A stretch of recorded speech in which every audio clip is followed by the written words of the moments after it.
Ang Russian prankster na si Vitaly hindi palalabasin ng bansa hanggang hindi natatapos ang kaso dito. Brigada Kath Austria, ibrigada mo! Brigada Live Report.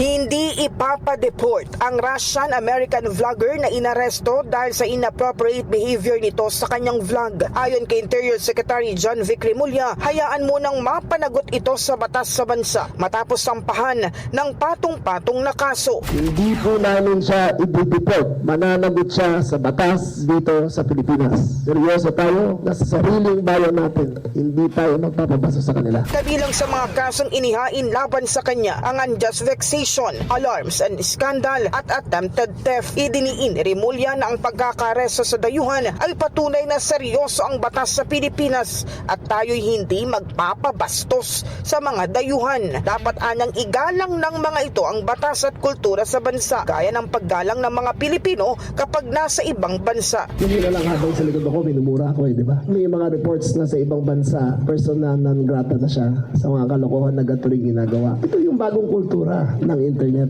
Gagawa ng content para kumita. Pero ang tawag dyan, content. Pinapakita niya yung niya para pagkakitaan.